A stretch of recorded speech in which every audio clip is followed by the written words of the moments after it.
দুবাইয়ের ভিসা বাতিল হচ্ছে ভারতীয়দের। সংযুক্ত আরব আমিরাত প্রশাসন পর্যটক ভিসার ব্যাপারে কড়াকড়ি করায় সমস্যায় পড়েছেন তারা। অনেক ভারতীয়ের ভিসাও বাতিল করেছে সংযুক্ত আরব আমিরাত প্রশাসন।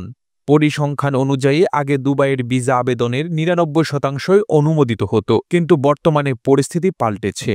অনেক ক্ষেত্রেই প্রয়োজনীয় সব নথি দেওয়ার পরেও ভিসার আবেদন প্রত্যাখ্যান হচ্ছে বলে ভারতীয় সংবাদ মাধ্যম জানিয়েছে। সংযুক্ত আরব আমিরাত সরকার সম্প্রতি দুবাইয়ের পর্যটকদের ভিসার জন্য নতুন এবং কঠোর নিয়ম আরোপ করেছে। নতুন নিয়মে বলা হয়েছে, পর্যটকদের তাদের হোটেল বুকিংয়ের বিবরণ এবং ফেরার বিমান টিকিট দাখিল করতে হবে ভিসা আবেদনের সময়। শুধু তাই নয়, যদি কেউ দুবাইয়ের অন্য কোনো আত্মীয় বা বন্ধু বান্ধব বা পরিচিত কারো কাছে ওঠে, সেই ক্ষেত্রে ওই লোকের যাবতীয় তথ্য জমা করতে হবে। টাইমস অফ ইন্ডিয়ার প্রতিবেদনে বলা হয়, আগে ১ থেকে ২% ভিসার আবেদন বাতিল হতো, কিন্তু বর্তমানে ভিসা বাতিলের সংখ্যা বেড়েছে।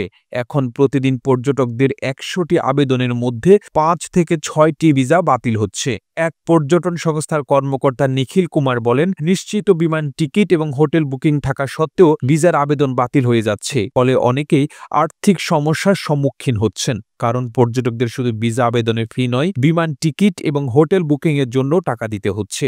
আমিরাত প্রশাসনের নতুন নিয়ম অনুযায়ী শুধু বিমানের টিকিট এবং হোটেল বুকিংয়ের বিবরণ দিলেই হবে না, ভ্রমণকারীদের প্রমাণ করতে হবে দুবাইয়ে থাকার জন্য তাদের কাছে যথেষ্ট অর্থ রয়েছে। যদি হোটেলে থাকতে চান, তবে তার ব্যাংক অ্যাকাউন্টে ন্যূনতম ৫০,০০০ টাকা থাকতে হবে। আবেদনকারীকে ভিসার আবেদনপত্রের সঙ্গে শেষ ৩ মাসের ব্যাংক স্টেটমেন্ট এবং প্যান কার্ডের প্রতিলিপি জমা করতে হবে। প্রতিবেদনটি ভালো লেগে থাকলে আপনার ফেসবুকের টাইমলাইনে এখনই শেয়ার করুন। সে সঙ্গে বিশ্ব বাংলার ফেসবুক পেজটিকে ফলো করুন ও বিশ্ব বাংলার ইউটিউব চ্যানেলটিকে সাবস্ক্রাইব করুন। আর আপনি বাংলাদেশের কোন জেলা থেকে এই ভিডিওটি দেখছেন আমাদের কমেন্ট করে জানান। আমরা পরবর্তী ভিডিওতে আপনাকে ধন্যবাদ জানাতে ভুলব না। এতক্ষণ বিশ্ব বাংলার সাথে থাকার জন্য অসংখ্য ধন্যবাদ।